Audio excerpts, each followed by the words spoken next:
Welcome to the third episode of XVU Tell Me a Story, here on XVU Infinite. I'm Nathaniel Hansen, your host, and today's guest is none other than Blake Lipton, also known as Jake.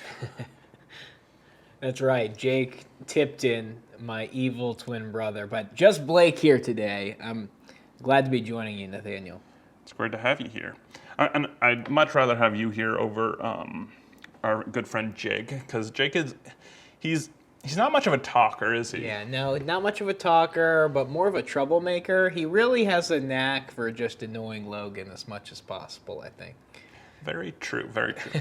So, I know Jake's not here, but in your opinion, how I like to ask everybody who comes on my show who's been a part of something else on my channel, but how do you feel about Finite? How do you feel about being a part of it? What did you think about the experience of being in it? I love being part of Finite. I mean, just the spontaneity, is that a word? Is that a thing? I like that. There's something different in every single episode, and it's a great place to put these kind of cinemas together and just have fun too as well. And I enjoy working with you guys, and I'm always excited to see the finished product too, because they always end up being pretty funny too at the same time.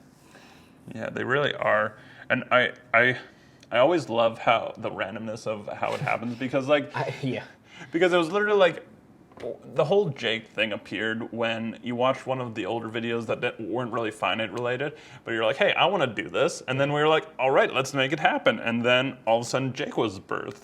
Yeah, and that's exactly it, the randomness of it, and I think that episode that you were talking about was like there were like, I swear, 13 Nathaniels in it, and so we just decided to incorporate that for the character of Jake, and I think that worked out pretty well in his debut episode. So I completely agree, and I really look forward to what other shenanigans Jake and yourself get into. Moving on from Finite, so you, sir, have done a lot of media stuff in the past and are currently doing a lot of media stuff, specifically with the news. Mm-hmm. You currently work at a local news station here in Bangor. Yeah. What do you currently do there? Okay, so I'm the assignment editor at my TV station here in Bangor. And basically what that does, and also I anchor from time to time as well, and maybe we'll throw together a report, but the main responsibility of my job is to find stories and to help assign those stories to some of the reporters. Now, I'm not finding all of them all the time, but there's a big responsibility in kind of just setting things up and making sure reporters know where they're going, and then also just kind of managing them throughout the day, checking in with them, seeing what's going on, and yeah. So kind of like, are you kind of their guy to assist them and make sure, like, if they're having problems, that you can help fix those problems or give them advice, that sort of thing as well? Sort of, to a certain extent. I mean, there's some problems that you'll face in the typical news day that, like, I just can't solve, but maybe it's, helping them with a phone call when they're busy and reaching out to somebody maybe for their story, or maybe setting things up for them tomorrow, or finding some information to provide that valuable background info when they're covering a story too as well. And then just being kind of the liaison between them and the news director if the news director needs to get a message across. That's actually really cool. That sounds like would you say that you have fun with this job, or? It's a lot different than what I've done in news before. It's more managing people and interacting with them a lot more and just kind of being more of a leader.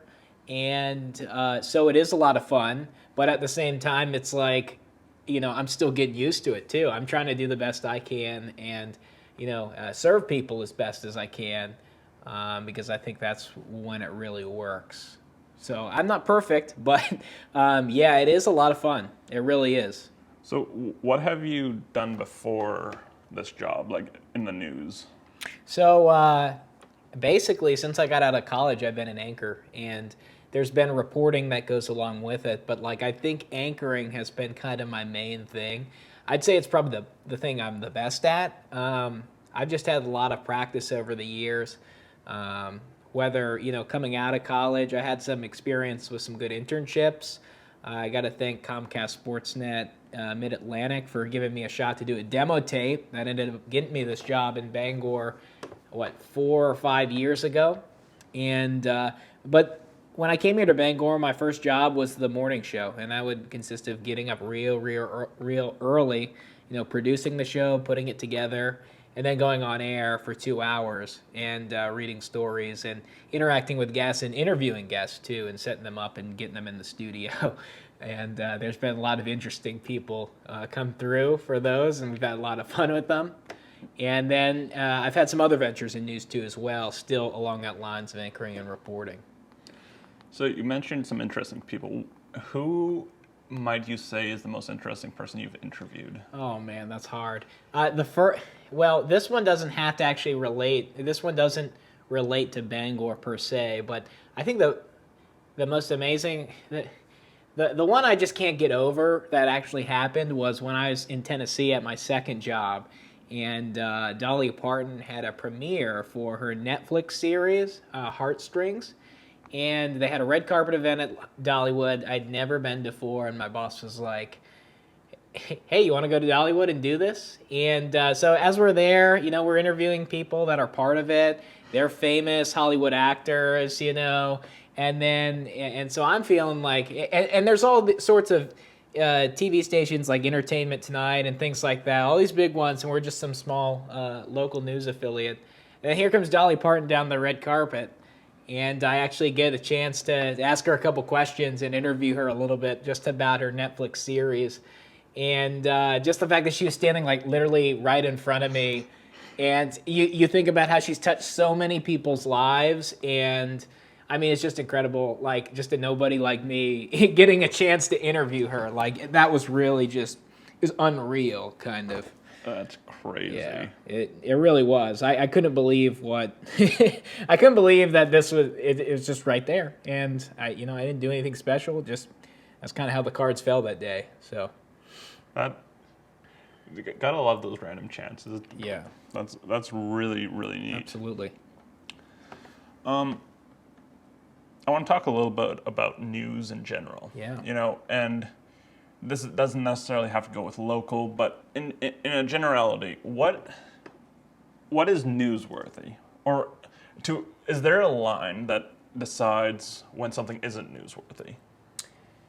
Yeah, I think the best question I've learned in doing news is to ask yourself, like, how does this interest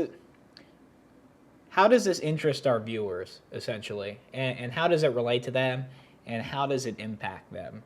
So there's a lot of information that's very helpful, whether it's coronavirus, whether it's crime in the area, or whether it's just a special interest story that you think people might enjoy, too, as well. There's got to be an element of that when it comes to those types of stories. But obviously, people are looking to know what's going on in the community. But there's always got to be a reason. Why are we actually doing the story?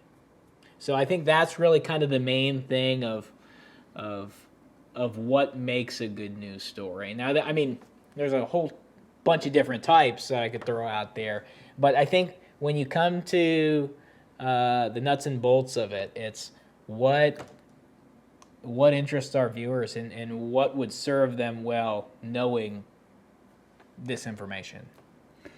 You mentioned things like the coronavirus, where you have these news stories that are all pretty repetitive in nature. Like, sometimes it could be about someone going to like court or being arrested and stuff. Yeah. Or stories about the weather, like that sort of thing. That is just kind of like day after day you hear about it, right?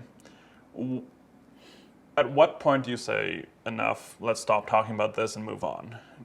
Do you rely on like people's conversation? Do you rely on seeing what is interesting to people? Yeah. Or do you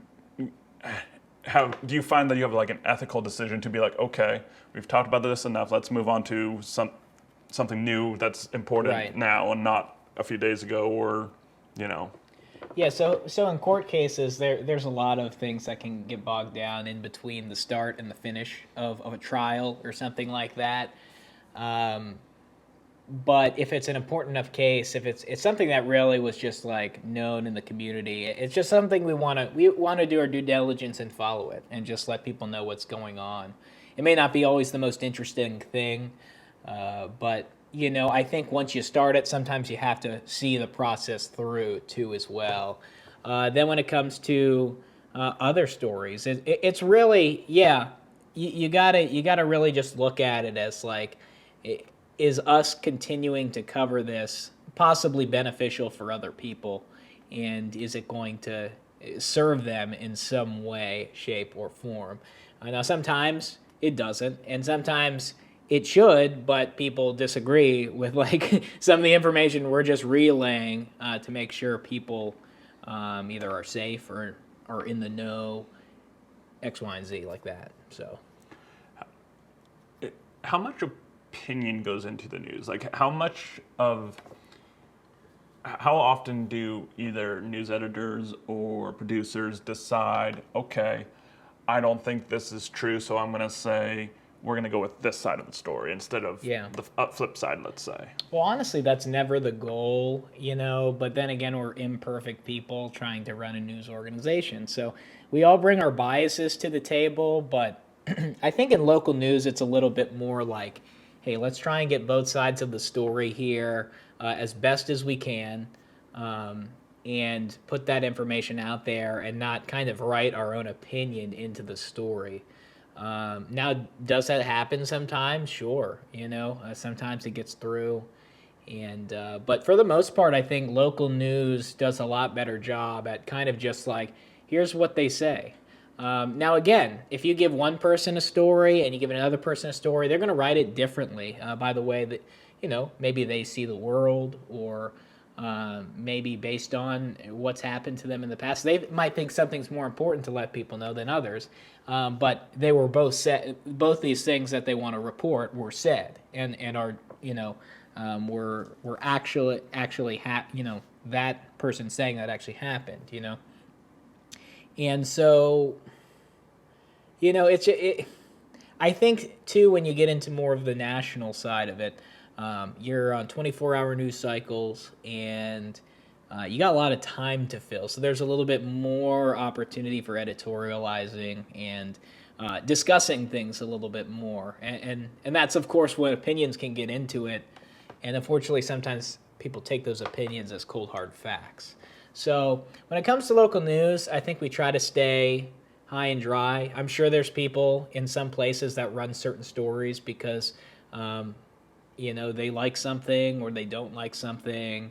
And again, we're not perfect people, but I think local news is probably the best in trying to stay between both sides, and yeah, you'll be in a newsroom and you'll hear conversations of people, and people have different opinions. But when it comes to actually writing the story, that's why we have other people look at it as best as we can, and just and try and whittle it down a little bit to just, okay, what do people need to know? And besides all the, my thoughts or your thoughts into it. If that makes sense. That actually does, and that's fascinating, because what do you think is the thing that makes it hardest to tell like the full truth? Do you think it's like the time you have, because you only have like maybe half an hour in the afternoon, half an hour in the morning, maybe an hour in the evening, sort of thing? Yeah. And you might have like 30 stories. Yeah. What is it, that, or is it that you have, or is it the issue that maybe someone is a little opinionated and they want to get their opinion through? What do you think is the biggest? My issue in not reporting the truth is sometimes we ask people who are directly related to the story and they do not respond to us. And so we only have a one-sided story. And that makes it difficult to do our jobs. More and more today, too, with the media, people don't want to talk to us because of the stigma around us. So, and I understand some of it. It makes a lot of sense, too. I get the hesitancy. But at the same time, when somebody is out there actually trying to report the truth and do the best they can, they're missing out. Sometimes they're missing out on other sides of the story just because those people won't come forward and talk. You mentioned people's distrust of the media. Do you get frustrated with like the national media, which I feel like is generally the group that urges people towards that mistrust, because there's a very large diversity between, let's say, people who watch Fox News or CNN. Right. You know, I don't have anything against the national media. I mean, their jobs are probably very stressful. They have a lot of pressure on them, especially like I mentioned earlier with 24-hour news cycles. It is just, like you just got, what are you going to talk about for 24 hours? So you got to expand upon it. But I will say, there are some things sometimes I'll turn the national news on, and it's just a constant stream of negativity. And that kind of comes in with the opinion too as well. So I'm like, okay, if this is not, if we're not even considering the same side, and we're just another side or another viewpoint, and we're just kind of like saying like, well, this is that, and this constant stream of negativity is coming off my feed or off the screen, it just, I don't know, it just makes me want to turn it off and maybe take a break from it. I try, when I watch it, I try to sift through like, okay, what they're saying could be true, and there's some element of truth to this, but maybe the way they're saying it too is also kind of just, well, there could be an element of truth, but like, there's still a lot to look into. So how they're kind of presenting it, it just almost seems like they've already come to the full conclusion, even though, we're still speculating as to what's going on, And so it would help, I think, if somehow, some way, you could just kind of be like, well, this is what's going on, and as people talk about that, obviously we don't know everything, but like, based on this is what we've been kind of thinking, and that, and always coming back to that conclusion. It's like, we don't know everything, so let's just keep an open discussion on this. We're going to continue following this and try and let you know the best of what's going on. I am happy to hear a lot of that. Like, that's actually really fantastic. Often I see a local news story that isn't so much a local news story as it is a local news agency covering a national story. Yeah. How do you investigate and get primary sources from that, or do you take it from a national news agency like CNN once again, or Fox News? When we're talking about a more national story on the local level, I think a lot of times we will, and I want to throw this in there, local news stations can only do so much. Many of them are understaffed. Many of them don't, we have people running around and working very hard to get a few stories for the newscast to fill. And that means driving all over the place, then getting out, interviewing them, shooting their own video too as well. They don't have much camera crews as much as they did in the past. So there's an element of multitasking. Meanwhile, you're trying to stay cognizant and ask good questions, and it's just hard. It's really difficult because there's so much going on.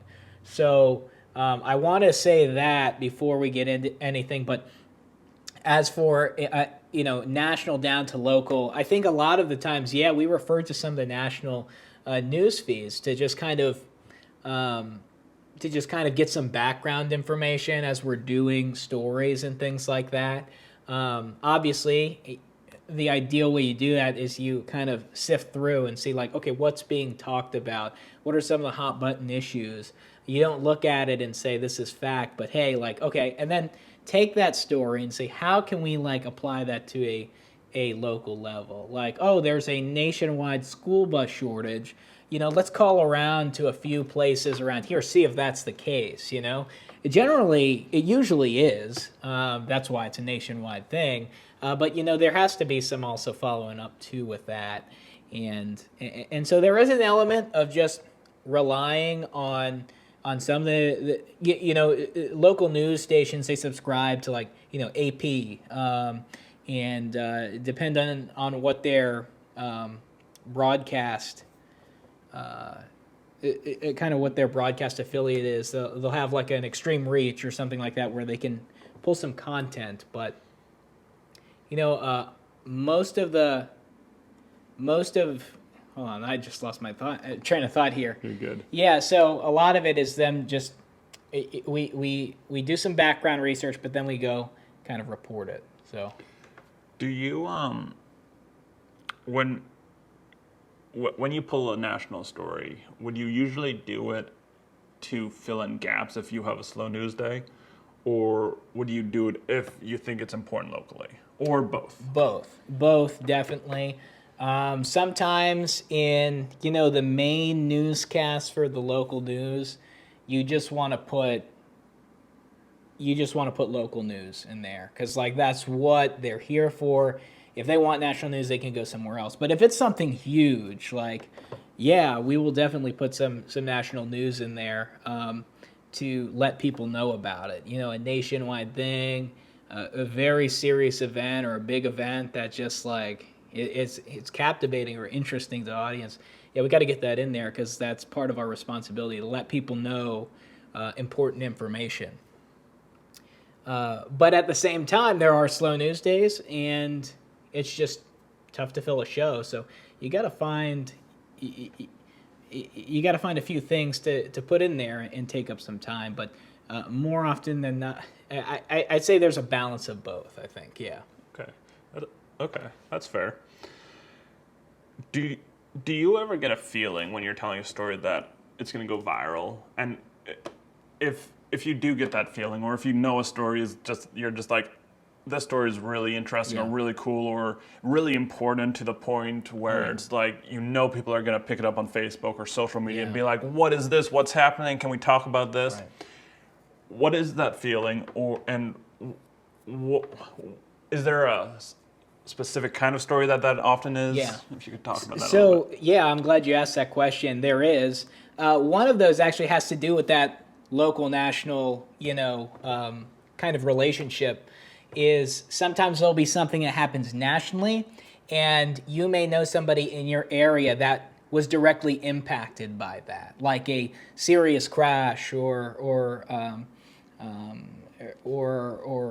major event that somebody was actually directly involved in. They may have even been the ones that were negatively impacted by it or positively.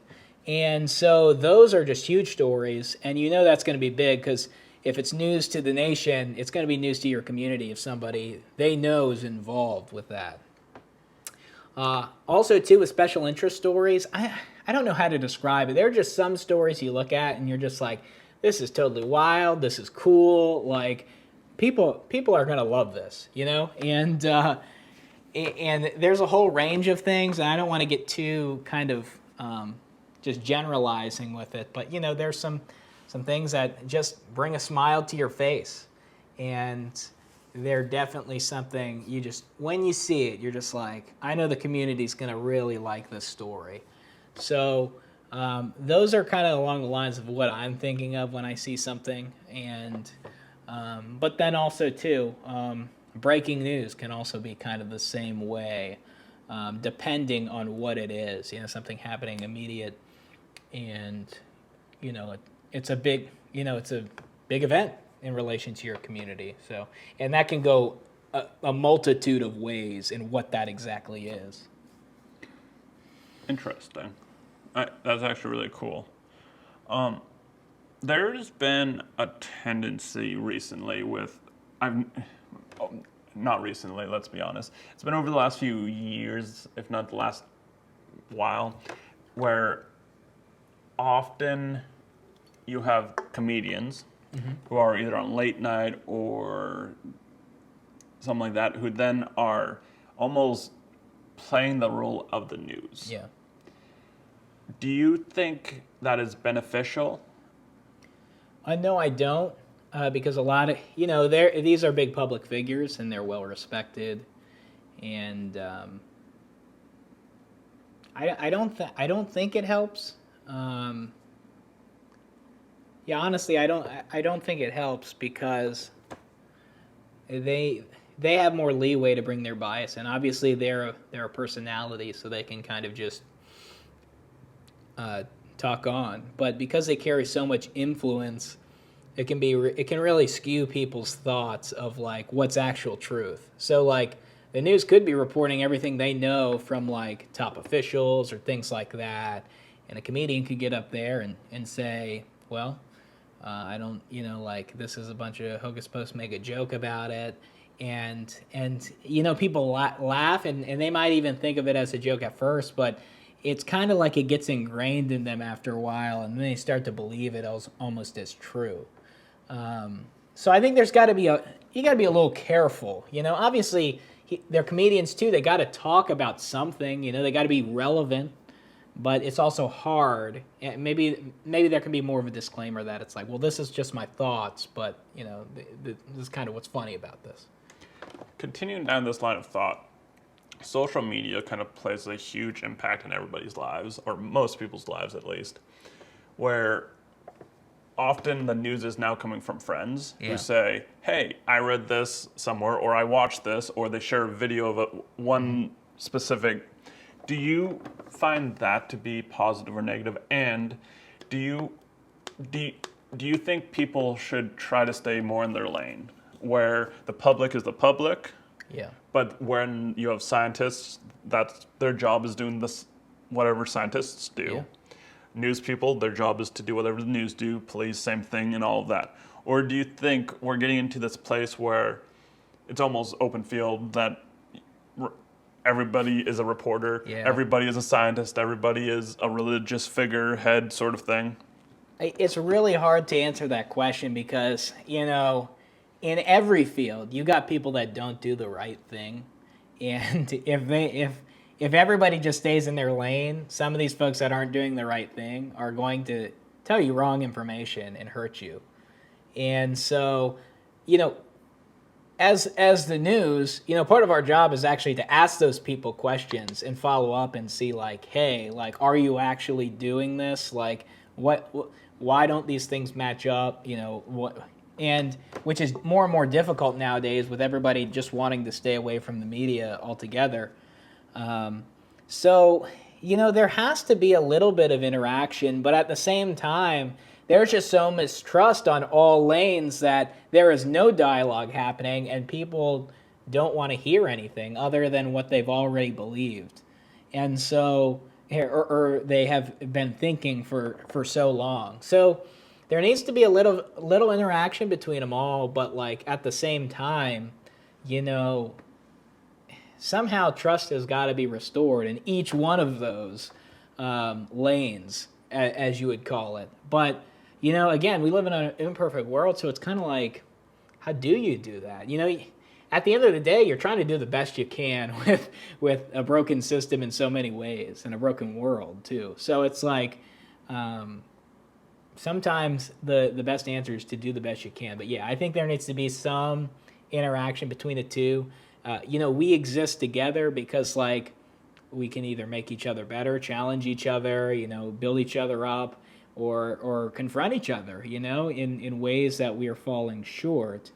And if we're doing that in a healthy way, it's good. But if nobody wants to listen to anybody, then it's very harmful too as well, because, maybe they're not right on everything, but there's still something you can pull from that person or that outlet that may help you or may help you change in a way that is beneficial to you.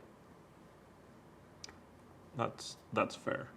Do you think with all of the different voices that are being heard now, we talked about comedians, we talked about just the normal person it's very easy to hear their opinion. Do you find that as a person who's working the news, where you're probably getting the facts and truth from the people who are in the event, or who are professionals in whatever field, or do you find that what is being spread on Facebook or what is being spread on Twitter, do you find that the truth and facts are getting watered down? Absolutely. Yeah, especially now more than ever. I think, there's fake news outlets, like they do exist. Unfortunately, I think a lot of people who claim fake news is out there also are taking their information from actual fake news sources. I hope I don't ever regret saying this one day, but it's just like, you see some of the things that come down on your Facebook feed, and you're like, where are these people getting this? Like, this is just, but people are taking it as like, as Bible, and then, I mean, I'm sorry, what was the question? One more time. It's just a question of are truth and facts being watered down? Yeah, and then also too, on the other hand, you have so many PR people nowadays. Like PR is such a huge thing because everybody's thinking about image and wanting to preserve themselves, and to the point where it's like, they can't answer a straight question for you, and it's all just like, it's just a show. Like you're just getting the best, and not everything's the best, and we all don't do the best, and so it's like, yeah, we are getting watered down, and the more people don't talk and ask questions and things like that, and really gauge each other,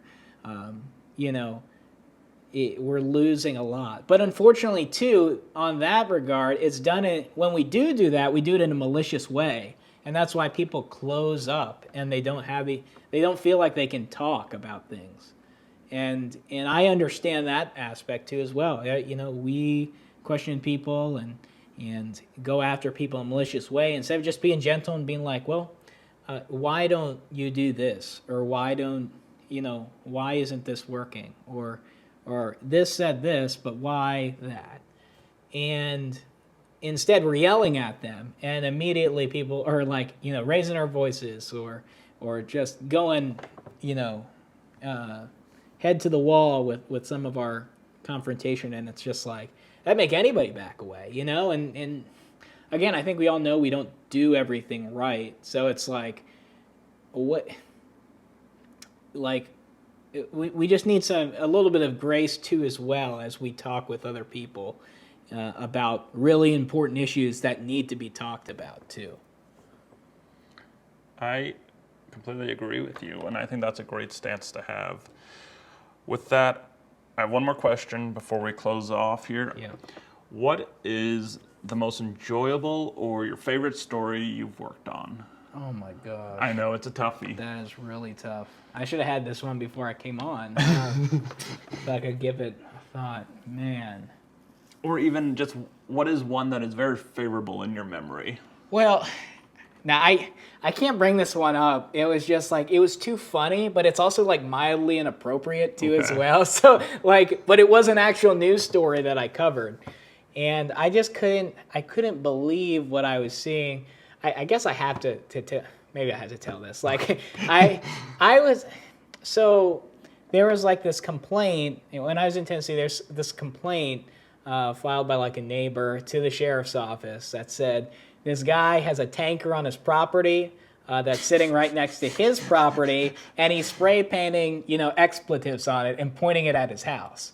And so we ended up doing a story on like, is this legal? Can you do that? And but I just remember I interviewed the people up there, and they're like, we have no idea why this is happening. And we go down there and talk to the other guy, and he's like, yeah, I just wish people would leave me alone, and I'm literally just like, I'm just sitting there. I'm just like, wow, it's crazy how this can get to this. But at the same time, like, I can't help but like laugh. Like, this is all, it's like, I don't know. It's just, it's funny at the time. And when you see the whole thing, but at the same time too, you're just like, wow, like it really gets to this sometimes. And I'll never forget that day. I was just like, what is going on here? I can't believe I'm doing a story on this. And I go down to the sheriff's office and talk to them, and they're like, yeah, well, and but just things like that can be over like a neighbor dispute. And so that was good. That's the funniest thing, because it's so true how so often truth is just so much crazier than like a fictional story. Yeah. And then it's like, when you hear this, you're like, nah, yeah, no way. You can't believe it's actually happening. But then, as we watch the news more and more and more, it's like, and then why can't you believe it's happening? It's just like, what else? I can't tell you how many videos are just completely based on like something that happened in real life to me that I'm like, or even or conversations that are just like, this is funny. Right. Let's just, ramp it up a few levels and we'll just go for it.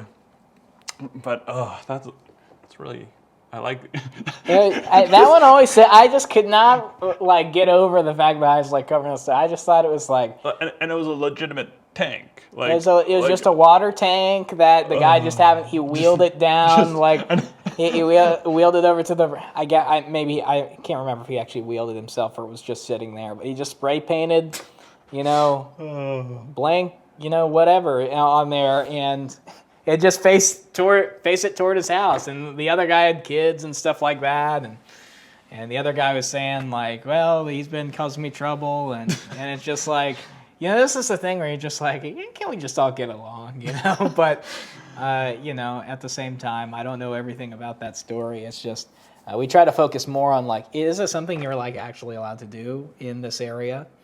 And so was it?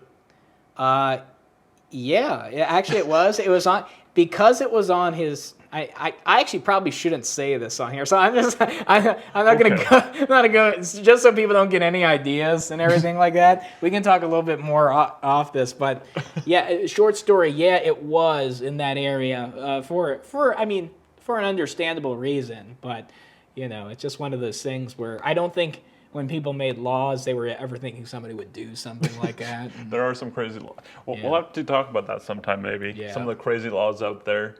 Oh my gosh. That sounds like a game show or something. We got some ideas for future videos. Oh boy. Thanks, Blake. It was so great having you on today. I appreciate your willingness to come and talk about your journey in the news and answer some of my questions about the news. I actually found this like really enlightening. Yeah. And I hope the listeners also find this kind of enlightening about, the differences between the news. Right. And the reasons why some news is the way it is. Yeah. Well, I just want to add too, like I'm no expert. Like I've been in it for like 4 years or so, and like I've just been in small market TV, but I have friends that watch the national news all the time. I've seen it on the local level. I've interacted with people and places and all these things. So my word isn't gospel, but it's like it really, it just kind of like these are the kind of things I see, and that's it. And I'm probably wrong about some things too, but I'm no expert, so that's all I want to disclaimer there, just in case you already didn't figure that out. Fair enough. Well, thanks for being on, and thank you. We will see you, or you will hear us rather, because there's no visual aspect to this video. Anywho, you'll hear us on the next episode of Tell Me a Story, or see us in one of the videos of Finite or XVU Cine or stuff like that. Okay, well, that was fun. Thank you.